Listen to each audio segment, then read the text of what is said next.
Сәлем достар, сіздермен бірге қысқаша шоу арнасы. Бүгін мен сіздерге объезд атты киноны айтып беретін боламын. Кино басталмастан бұрын арнаға жазылып лайк басып кетіңіздер. Менің арманым 1000 подписчикке жету. Соны орындап бір-бірімізге көмектесейік. Киноның бастамасы мына баламен басталады. Ол бала машинаның ішінде қалып қалған және де машинасының сыртын құм басып қалған екен. Содан кейін барып есіктердің барлығын ашып көреді, бірақ құмның қысымынан есіктер ашылмайды.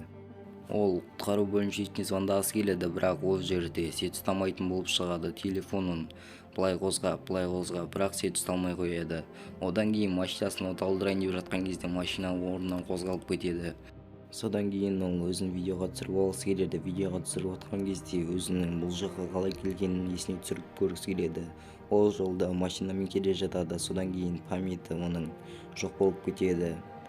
Содан кейін барып ол артыңғы орындықты ашып қараса, оның астында домкрат сияқты нәрселер жатыр екен. Осындай жақсы жаңалықты төбеден құлаған топырақтар оның астынан құртады. Содан кейін барып топырақтың кесірінен стеклосы да сынып кетеді. Содан кейін ол машинасының қандай положениеде тұрғанын білгісі келеді, бірақ та машинасы бір жаққа қарай ауып тұр екен. Сосын ол суда құйып көреді, бірақ су бір жаққа қарай ағып кетеді. Ол өзінің машинасының ішіндегі вентиляторда құмырсқалар жүргенін көреді, сөйтіп оны скотчтап тастайды.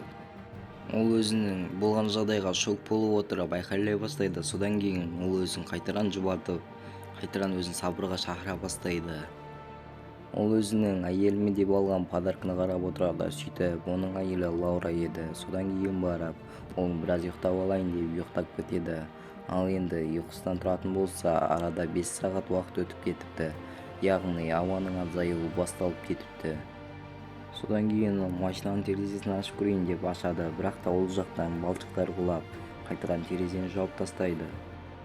Бір уақытта үстіңгі терезесі топырақтың кесірінен қатты сына бастайды. Содан кейін оны скотчтап және бірнеше заттармен тіреп қояды. Одан кейін ол байқамай судың барлығын ішіп қояды.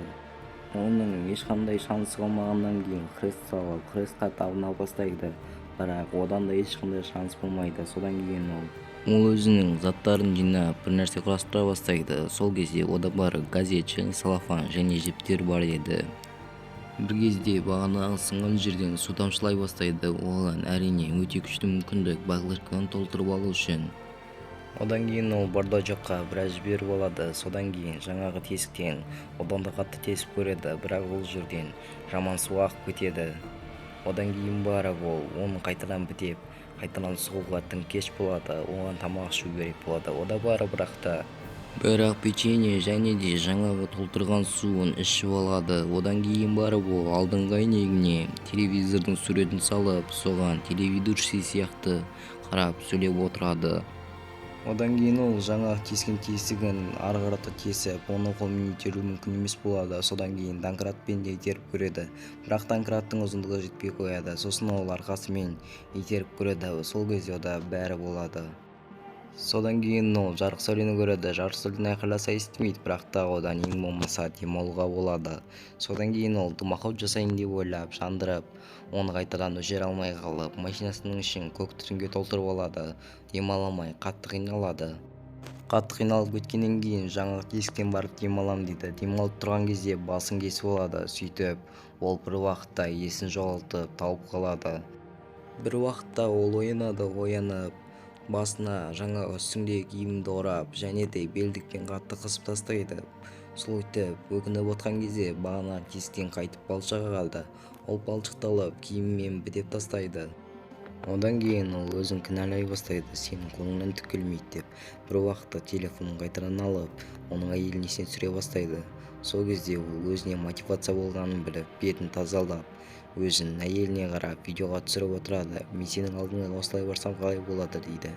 Содан кейін қатты түңіліп кеткен ол жан-жағына қарап жылай бастайды.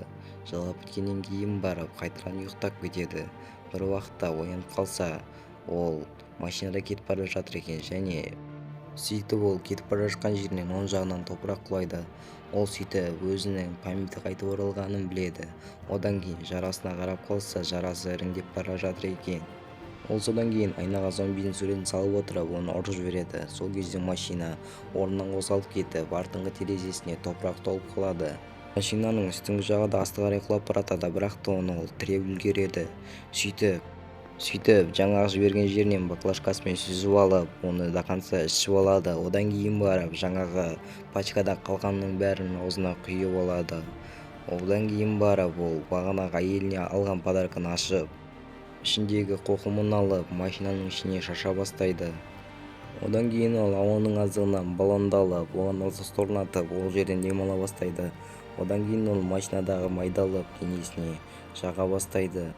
Жағып отырған кезде машина күрт орнынан қатты қозғалып кетеді. Сөйтіп ол наушнигін құлағына тағып, өлеңді қосып қойып, жаңағы бітеген жерін ашып, одан кейін ол жаңағы тесіктен қатты топырақтар құлай бастайды. Одан кейін барып жаңағы ашқан тесігін ары қарата қаза бастайды. Ауаның аздығынан ол баллонды асылып алып, аузына салып қойып демалады. Одан кейін әйеліне соңғы видеосын түсіреді. Түсіріп біткеннен кейін оның бетіне құм шашылады. Ол құмның астында көміліп қалады. Содан кейін барып ол құмнан аузын шығарып демалып тұрады. Бір уақытта қолымен шұқылай берген кезде жарық көрінеді. Оның қуанышында шек жоқ болады. Сөйтіп ол осыншама сынақтан кейін босатылып шығады. Осының қуанышына бірге болып, артыңа жазылып, лайк басып кетіңіздер. Алдағы уақытта мықты видеолар шығаруға тырысамын.